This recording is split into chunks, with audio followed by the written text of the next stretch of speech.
The Seahawks and Russell Wilson seem to be going a little back and forth here, just internally, and stuff's getting leaked. Russell Wilson has come out and said he's tired of getting hit. He wants a better O line. He hasn't been protected well. He's, obviously on track for some of the most sacks ever. He's really been taking at the Seahawks just from a media perspective, going on different shows and stuff, speaking pretty freely that he's not happy with the way that he's being protected. Right. And the Seahawks have come out and kind of said, hey, we're not really happy with you talking about this like this. And so everyone's taking sides, Gav. Either it's forget Russell Wilson now, we don't need him, is the take that I'm seeing, which is very surprising to me. If anyone can remember before we had Russell Wilson, let me tell you this. Pete Carroll was not on a track to get any extension before Russell Wilson came along. So, and then there's the other side of it. People are saying, all right, we got to get rid of Pete now because he's clearly making Russ unhappy, blaming the offensive line stuff on Pete. Not sure that's 100% fair. Gavin, are you taking sides here? Are you putting blame on everyone? What are you doing? I mean, I'm gonna put blame on the media. Like this is I'm gonna take a twist. And I texted you this earlier this week. This is nothing new to anyone. Like that Russell Wilson has been getting hit a ton. If people are acting as if Russell Wilson didn't know that, but he was the one getting blasted. So he obviously did know that. The Seahawks knew that he was getting blasted more. He just aired it, and it was so obvious, but we're so used to Russell Wilson being all this goody two-shoe sunshine and rainbows talk that he said one thing negative, and the media is like, oh my goodness, did you hear what Russell said? Yeah. Like, this is nothing new. They've been talking about this internally. If any all-star QB you have, like, or all pro, however you want to word it, like, no matter what it is, of course they're going to be frustrated. No, Russell Wilson is gladly. Where the blame is it's shared evenly across the board between Schneider, Pete, and Russ. Russ has held on. Mina Kimes this week said, like, Russ holds on to the ball second longest of any QB since he's been in the league. Yeah, and if you watch games, you feel that. You feel that. But then the reason he might hold on to the ball, so this is where, like, you really just have to be into the conversation in the room, is because, well, the play calls might be pretty bad. We know we don't do short and easy slants. Well, a lot of them are long bombs. They like to lay onto the moon ball that Russell has, which is fabulous, but they try to play it too much. And so then, okay, well, that's maybe why Russell's holding on to the ball too long, because there's no one to throw through because they're running a longer route. Yeah. Fair. I mean, there's always the out route to the running back or maybe a tight end. And then you could put the blame on Schneider and Pete for not enough effort into building an O-line. I mean, they keep trying to gamble with some of these coaches, like, oh, they've built good O-lines in the past, or but they have drafted Damian Lewis.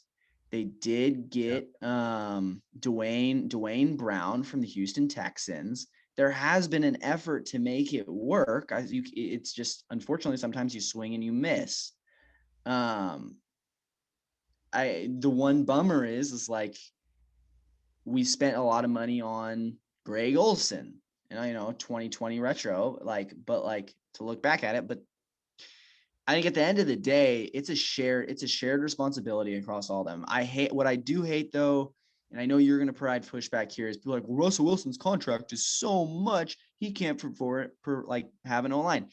There is some truth that, like, if you look at quarterbacks who get paid a ton amount of money and the ones who actually win Super Bowls, it's usually not the big contracted quarterbacks. I mean, Patrick Mahomes, it was before his contract, his major contract. But even Patrick Mahomes' contract, it's spread out over so many years that, and the cap hits on it, that his contract's actually not nearly as big as Russ's. Totally fair. So, like, you could say it, but, like, there's a lot of other money floating around. They could figure it out to get in line. I mean, it's nothing new. I think it was the week after the Super Bowl. Everyone's on like a football hangover, looking to get mad and do a little Monday morning, coaching, and they're so used to Russell Wilson just being so happy. Then people gave him, and I know I'm going to go on around. Then people like, well, then he goes out and gets into a GQ magazine, blah, blah. I hate to break it to you, but like, he's been a little bit of a diva as far as style goes for like once he got in the league and he started making real money. Anyone, like, it just happens. I would say I don't think that plays a factor. And people are correlation. pissed at it. There's kind of a correlation with yeah, maybe. Not that yeah, it's fair, but like the way he dressed 100% did. And I'm not even saying that's a bad thing, but he definitely now is way more about style, about GQ appearances and all this stuff. And to be fair, you know what? Him and Sierra need to do that for their brand, especially Sierra as a really big music person. Like, style definitely comes along with that. Yeah. So you can't have Dad and Costco. Right. Not Dad. Russ. No, I mean, honestly, though, that would be kind of funny. Yeah, well, what I will say about that is a lot of people were being like, oh, GQ, because it did happen in the same week. But I don't think that, I mean, I really don't know. I doubt that GQ shooting, like where they shot all those images, happened, like that had to happen probably weeks prior. Agreed. I would imagine. And it just happened to fall. It just happened to fall at the wrong time. But if this GQ mag happened to release like this shoot, and I haven't listened to the interview, but I will say I've heard that the interview of him and Sierra is ridiculously bad. I didn't hate it. I'll admit I didn't hate it. I haven't listened to it, but I have heard it. They're just like, it's kind of lovey. Here's my thing. They clearly really enjoy each other. People can hate all they want. The people that are hating are probably Seahawks fans that are upset, to be honest. Yeah, that's fair. Maybe future supporters. I mean, that's fair. True. I mean, I've just heard it's like, dude, just be a little bit real about like your marriage. Like he makes it seem like nothing ever goes wrong, but like, that's fair. I mean, it is what it is. But what I'm gonna say is, like, if this GQ magazine leaked 2 months from now, 3 months from now, or if it came out in last summer, there wouldn't have been any talk about it. There wouldn't have been. It's just the fact that it came out the same week that he aired a little bit of his dirty laundry, and then people are just going to look for anything to make excuses. Yeah. And here's my thing about Russ. I can understand airing a little laundry, but you got to take some blame, bro. Because here's what you've done. Right. Past 3 years, sacks caused by QB. 2018, he had 8 sacks caused by QB, third in the NFL. 2019, he had 13 sacks by QB, which is third in the NFL. This past year, 16 sacks caused by the QB, which was number 1 in the NFL. Russ 100% gets hit, because even if you take those sacks away from his totals, he's still in the upper third. Like, this guy's still getting crushed. Right. The line's letting people through. Because here's part of the Seahawks blame. Here's his 9 years in pass protection where they ranked in the league. 19th, 30th, 25th, 30th, 32nd, 30th, 18th, 30th, 20th this season.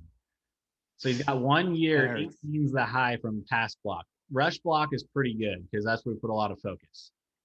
And so there is a part that, yeah, they're a great or a lot better, maybe not great, rush blocking team. But when it comes to protecting Russ, they've kind of counted on his legs to get out of jams. But Russ causes a lot of these sacks by holding onto the ball too long. By honestly, a lot of the times that he we think is gonna just throw the ball away, he's running out. He gets a lot of calls because he's not throwing the ball past the line of scrimmage. This guy is not great at throwing the ball away either. So what I'm trying to say is, Russ, sure, you need a better offensive line that's going to pass block for you. But at the same time, you are the cause of a lot of these sacks. Right. And the counter for Russ could be, sure, but if you want me to run the football, look at all the other running quarterbacks, because they are all on the top for these QB cause sacks as well. Like Lamar is up there. Patrick Mahomes is up there. The big difference is when you divide out take away the QB sacks caused by the QB by the total sacks, Russ is at his offensive line is responsible for about 75% of his sacks. Or with Patrick Mahomes, it brings it down to 60%. So these lines are not nearly the same. One kind of funny thing here when I was looking through this data, Gav, in 2019, Russ and Matt Ryan tied for the most sacks in the league at 48 times sack. Poor Matt Ryan, though, because you know that guy's not running. So that just means that line is just crushing him. Right. Like, I feel bad for Matt Ryan. Why isn't he out here saying, guys, save me? This is ridiculous.